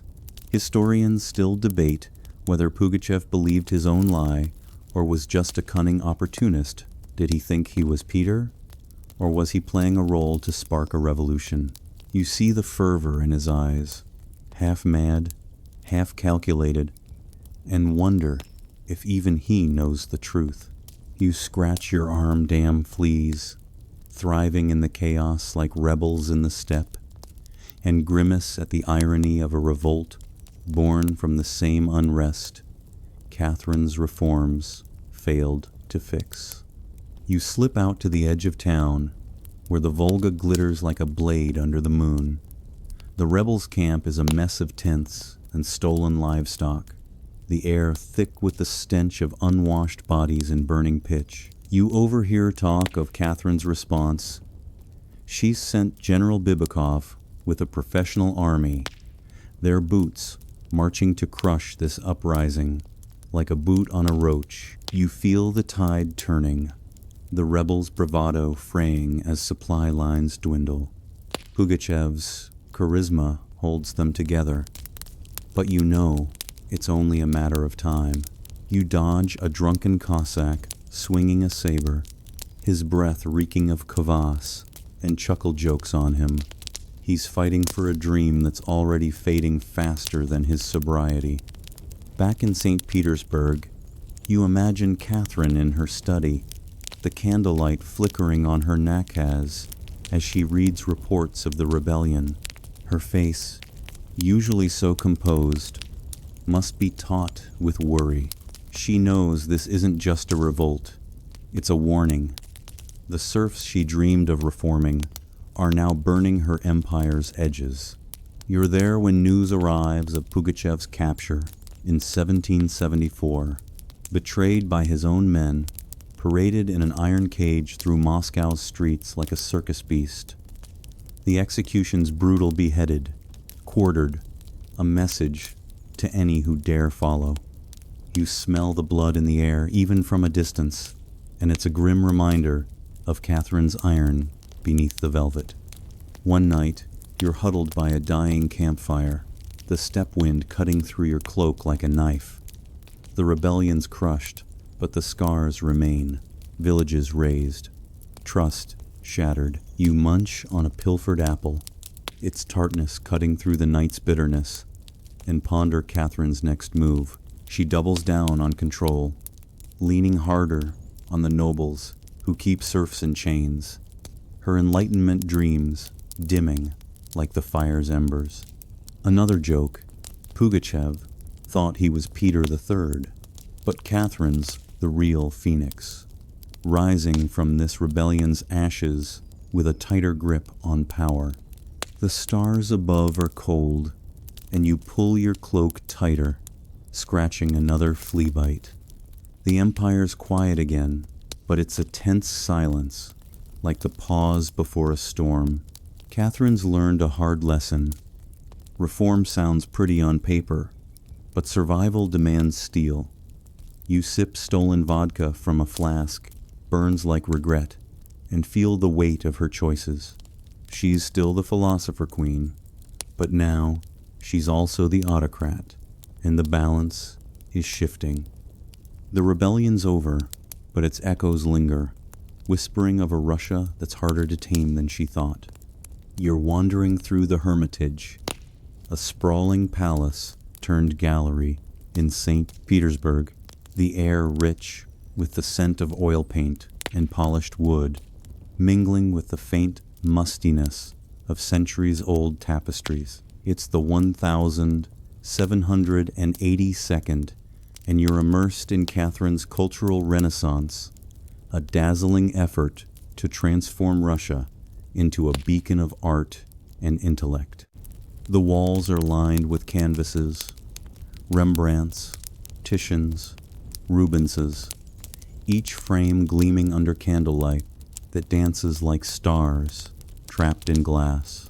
Your boots squeak on the parquet floor, and you scratch at a flea bite from that Volga camp, a pesky reminder of rougher days.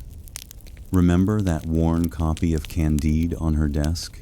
It's still there, but now it's joined by stacks of art catalogs as Catherine builds a legacy that outshines her wars.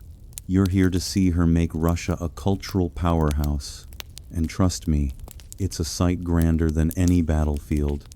The Hermitage started in 1764 with Catherine's purchase of 255 paintings from Berlin, is now a treasure trove. Its rooms stuffed with art she's snapped up from European auctions.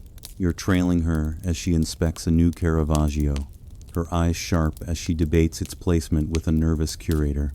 This is the canonical event, the founding and expansion of the Hermitage Museum, a monument to her vision of a Russia that rivals Paris or Vienna.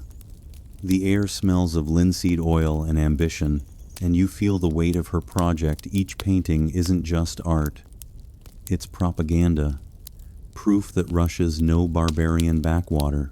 She's not just collecting masterpieces, she's collecting respect, and you're awestruck by the scale of it. You slip into a side gallery, dodging a servant polishing a marble bust that looks suspiciously like Voltaire. The court's buzzing with intellectuals, poets, architects, even Diderot, who Catherine invited to Russia and whose library she bought to keep him afloat. You overhear her discussing a new opera house, her voice bright with plans for ballets and plays to rival Europe's finest. The nobles, once grumbling about her foreign reforms, now flock to her soirees, sipping spiced tea and pretending they understand French poetry. You smirk, they're like kids trying to keep up with the cool teacher, and Catherine's the head of the class. The air tastes of cinnamon from the pastries on a nearby table, but you stick to a stolen apple, its crisp bite grounding you amid the opulence. An odd detail catches your eye, a tiny porcelain figurine of a shepherdess, tucked among the grand paintings, a gift from a German envoy. It's kitschy, out of place amid the masterpieces, but Catherine keeps it as a nod to her Prussian roots, a private joke in a public spectacle. Historians still debate whether her cultural push was pure passion or a calculated bid to dazzle Europe. Did she love art for art's sake, or was it a throne dressed in canvas? You see her linger over a painting of a stormy sea, her face softening, and you think it's both, a love for beauty and a need to prove her empire's worth. You scratch your arm, damn fleas, thriving even in this gilded cage, and wince at the irony of art outshining the serf's grim reality. You follow Catherine to a literary salon, the room warm with candlelight and the murmur of ideas. She's reading her own satirical play, poking fun at court gossip, and the crowd laughs, though some glances are nervous. Her pen's as sharp as her sword. She's built schools, printed books, even started Russia's first newspaper, all to drag her empire into the Enlightenment. You feel the energy, like a spark in a dry forest, but you know the serfs outside these walls can't read her pamphlets. You nibble a pilfered biscuit, its sweetness cloying against the bitter truth of Russia's divides. Jokes on the nobles. They're sipping her tea and praising her art, but she's playing them like a chessboard, keeping them loyal with culture instead of coin. Outside, St. Petersburg glitters under a rare sunny sky, the Neva reflecting gold like a painting come to life. You wander the palace gardens, the air fragrant with roses and the distant tang of river water. Catherine's not just building museums, she's commissioning statues, theaters, even smallpox inoculation programs, bold moves that make Europe take notice. You overhear a French diplomat marvel at her court, calling it Versailles with bears, and you chuckle joke number 2. He's not wrong, but Catherine's taming the bears and the nobles with the same whip. Her cultural push is a balancing act, dazzling the elite while the serfs toil, and you feel the tension like a tightrope under her feet. One evening, you slip into the Hermitage's theater, the velvet seats soft, but the air electric as a Russian ballet unfolds. Catherine watches from her box, her sapphire ring catching the light as she applauds. The dancers move like her empire, graceful but controlled, every step calculated. You're there when she funds a new academy for artists, her decrees ensuring Russia's painters don't just copy Europe, but rival it. You sip stolen wine tart, like her wit, and marvel at her audacity. She's not just ruling, she's sculpting a legacy, one canvas at a time, that'll outlast her reign. As night falls, you're back in the gallery, the paintings silent, but screaming her ambition. The air's heavy with wax and history, and you feel her presence, even alone. She's not just an empress, she's a curator of Russia's soul, painting it in colors Europe can't ignore. Joke number 3. Catherine's collecting art like you're collecting flea bites, each one a mark of her reign, itching for eternity. You pull your cloak tighter, scratching again, and ponder her next move. The Hermitage is her crown jewel, but the Empire's still restless, and you wonder how long her cultural spell will hold. You're pacing the polished halls of Tsarskoye Selo, Catherine's summer palace, where the air carries the scent of blooming jasmine and the faint musk of intrigue that never quite leaves her court. It's the early 1782nd, and you're watching Empress Catherine II juggle the delicate balance of power, her Enlightenment dreams clashing with the iron realities of autocracy. The chandeliers above glitter like captured starlight, but the mood's heavy, like the velvet drapes that muffle whispers of dissent. Your cloak's still itchy. Those fleas from the Volga are the most loyal subjects you've got, and you're dodging servants as you navigate her world of calculated reforms and ruthless control. Remember that porcelain shepherdess in the Hermitage? It's here now, on a side table, a quiet nod to her softer side amid the Empire's hard edges. Catherine's throne room is a stage, and she's the star, her emerald gown catching the light as she receives envoys from Prussia and Austria. You're here for the canonical event of her later reforms, particularly her 1,775 provincial reforms, which reorganize Russia's sprawling regions to tighten her grip while sprinkling just enough progress to keep the nobles happy. The air smells of wax, seals, and ambition as she signs decrees, her quill moving like a general's baton. She's streamlined local governance, giving nobles more power over serfs to ensure their loyalty. But you catch the irony. Her nakas preached equality, yet serfdom's chains grow tighter.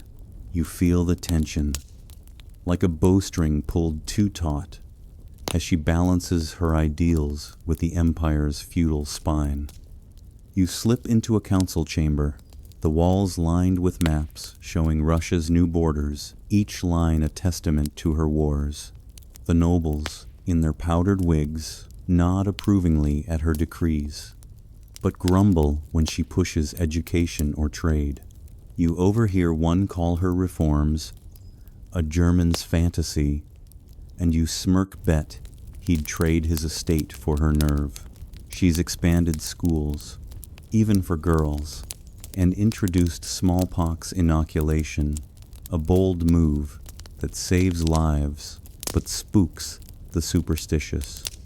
You dodge a tray of spiced pastries, their cinnamon scent tempting but too rich for your growling stomach, which settles for a stolen rye roll gritty, like the reality she's navigating. Her reforms are a tightrope walk, and you're dizzy just watching. An odd detail catches your eye. A small brass astrolabe on her desk, a gift from a Dutch merchant, its dials worn from her restless fingers. It's her private obsession, mapping the stars as she maps her empire, a blend of science and sovereignty. Historians still debate whether her reforms were visionary or a sop to keep nobles quiet. Did she believe in progress? Or was it all to cement her rule?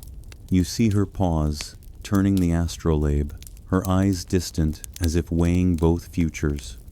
You scratch your arm, damn fleas, thriving in silk as easily as mud, and wince at the gap between her dreams and Russia's stubborn soil. You follow her to a snowy courtyard, the air sharp with frost and the tang of burning charcoal from braziers. She inspects a new hospital, her breath clouding as she questions doctors about inoculation. The peasants outside, bundled in rags, watch warily her reforms don't reach their frozen huts. You feel the divide, like a crack in the ice underfoot, and wonder how she keeps it all together. Her letters to Voltaire, full of enlightened banter, feel like a distant echo here, where serfs are traded like livestock.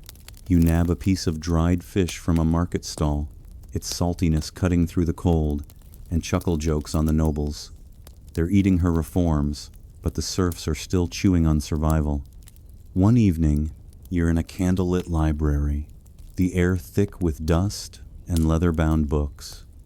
Catherine's reading reports on grain shortages, her face lined with strain. She's not just reforming, she's firefighting, dousing rebellions like Pugachev's with control rather than freedom. You sip stolen kvass, tastes like fermented compromise, and marvel at her stamina. She's centralized power, giving governors more authority but tying them to her will, a chess move that keeps the board hers. The nobles love the power, but hate the oversight, and you sense their loyalty waver, like candlelight in a draft. Another joke. Catherine's reforms are like serving borscht to a banquet looks good, but nobody's sure if it's poison or progress.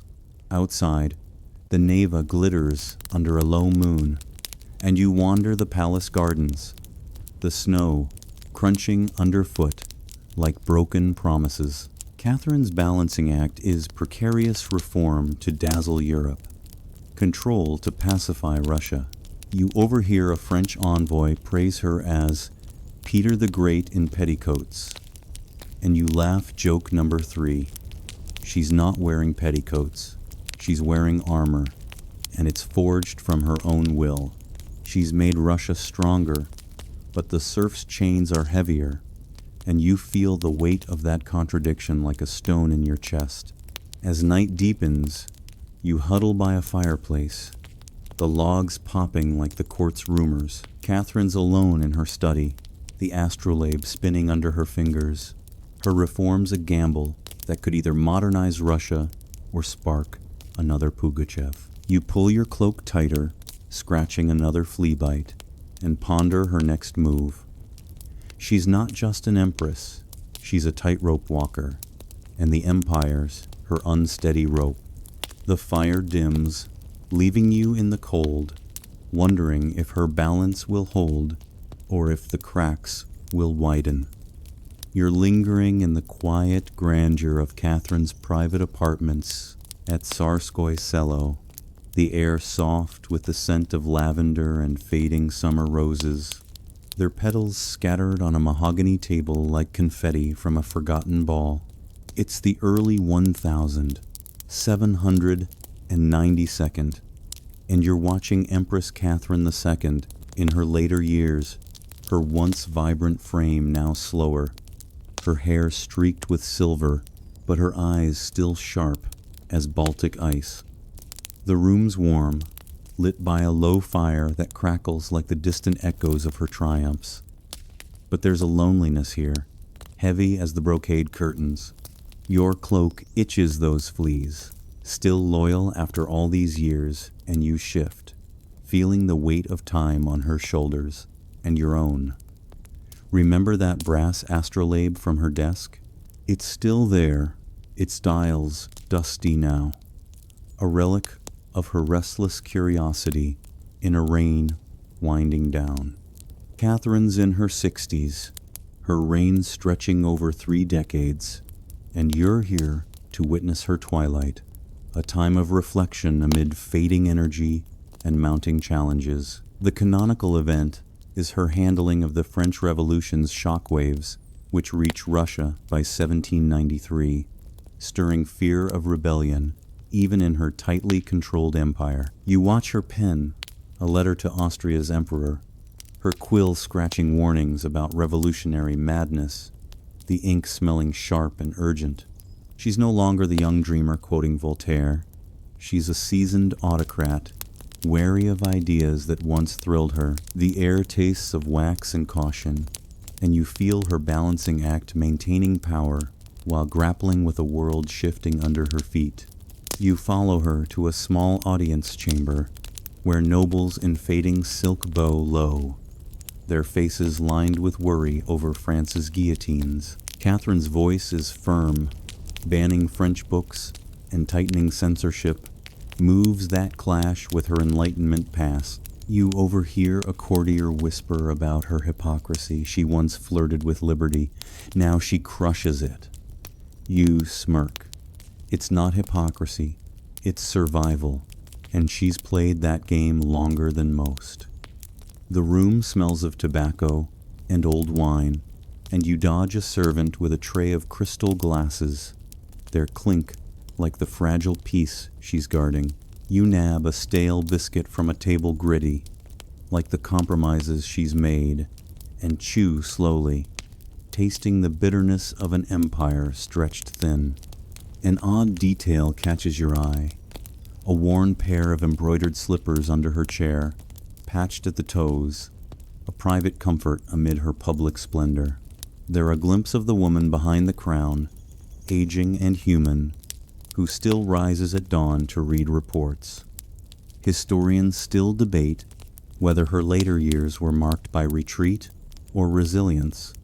Did she grow cynical, abandoning reform, or was she protecting her legacy with steel? You see both. The Empress who built the Hermitage, now fortifying borders against revolutionary ideas, her face etched with both pride and fatigue.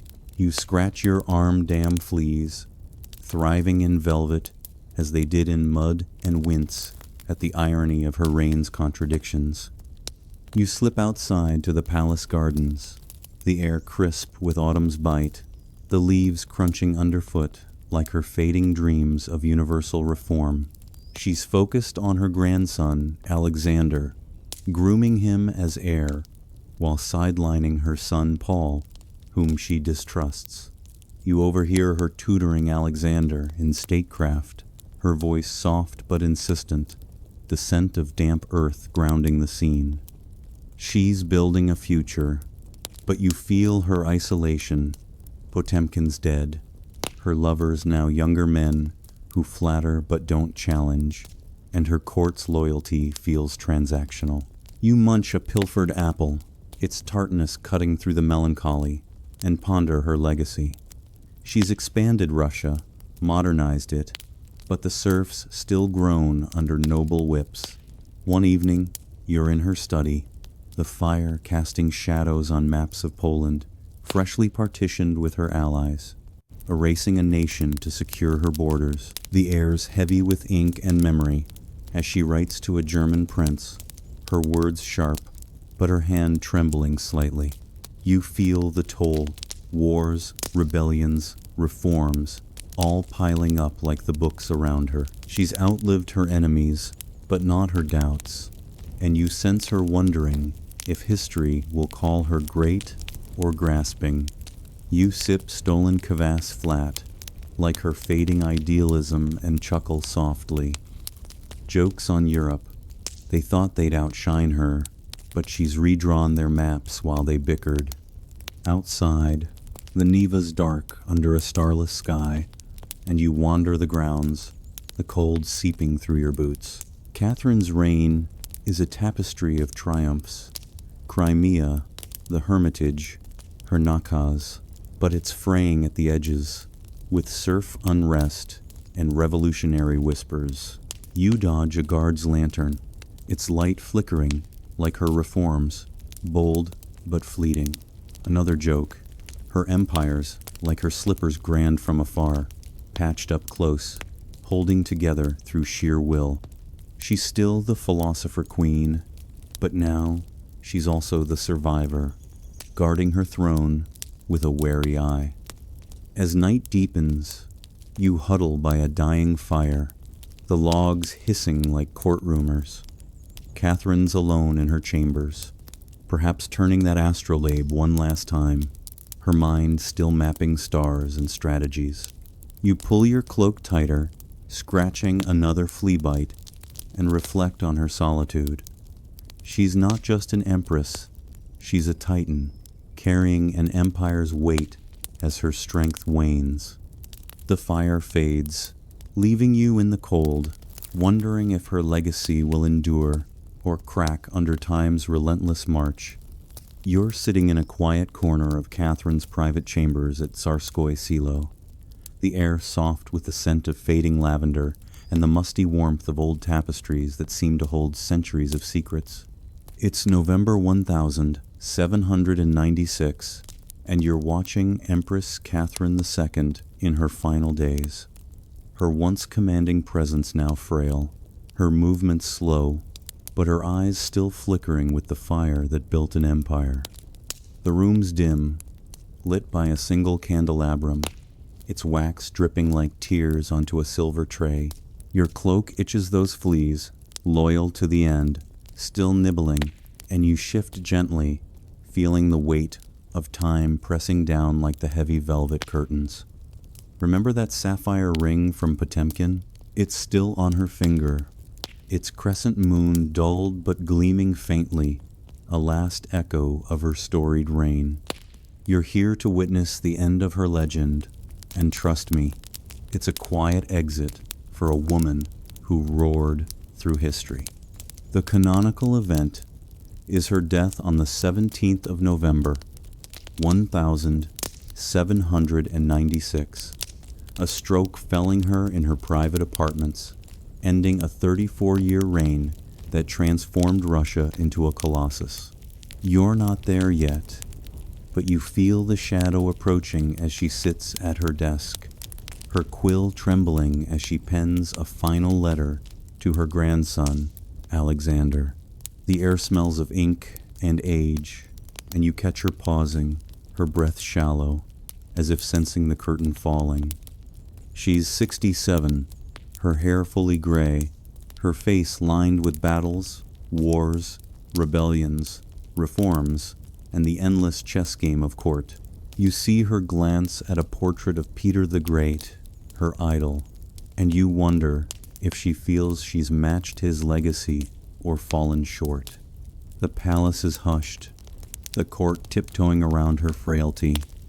You slip into a corridor, the marble cold underfoot, dodging a servant with a tray of chamomile tea that smells faintly of honey.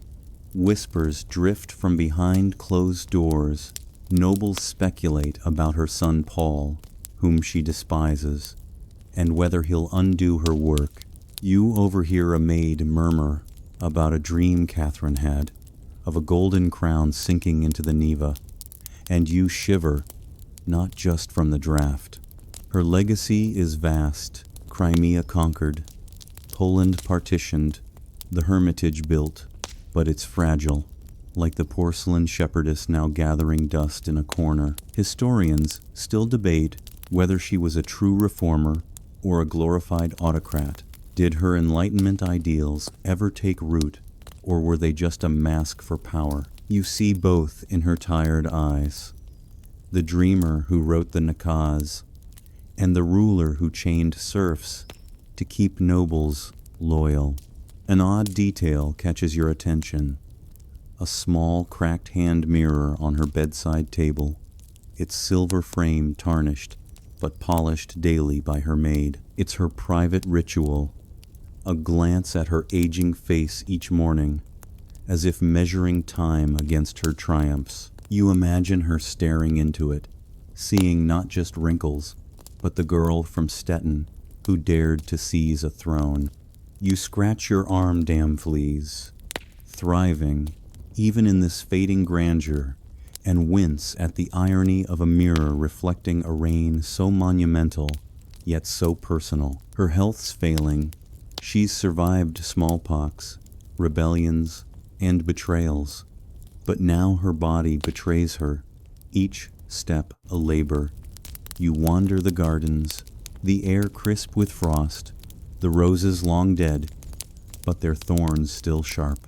The Neva glitters under a weak sun, and you hear distant church bells tolling as if practicing for her funeral. Catherine's grooming Alexander, bypassing Paul, but you sense her fear. He's young, untested, and the Empire's a beast that devours the weak. You nab a piece of dried fruit from a servant's tray, its sweetness sharp against the melancholy, and chuckle softly jokes on time. It's stealing her strength, but not her story. She's still issuing decrees, planning new schools, even flirting with a young officer half her age, her laugh weaker but defiant.